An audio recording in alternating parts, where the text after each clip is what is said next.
Değerli kardeşler, dikkat edin. Alemlerin Rabbi olan Allah Subhanahu ve Teala məth etdiyi, təriflədiyi o Rəhmanın qullarının dualarına dikkat edin. Onlar Allah'a belə dua edərdilər. Ey Rəbbimiz, bizə gözümüzün nuru olacaq, zövcələr və zürriyyət bəxş elə və bizi müttəqilərə imam təyin et. Yəni başçı, rəhbər olaraq. Fikir verin değerli kardeşler. Allah Subhanahu ve Teala'nın nimətindəndir ki, eyni zamanda Allah Teala'nın kərəmindəndir ki, Allah Teala valideynlər üçün övlada edilən duanı qəbul etmiştir.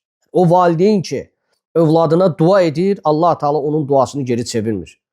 O valideynlər ki, övladlarına dua edir, Allah Teala valideynlərin etdiyi duanı qəbul olunan və geri çevrilməyən dua olarak təyin etmiştir. Fikir verirsiniz.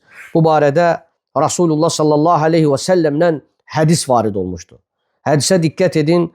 Resulullah buyurur ki, "Thalâthu da'avatin müstecabət." Deyir ki, 3'dir qəbul olunan dua var.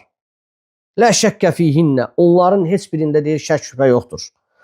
Da'vatul valid, valideynin evlada etdiyi dua ve da'vatul musafir, musafirin duası, yani səfərdə olanın duası ve da'vatul mazlum ve məzlumun duası.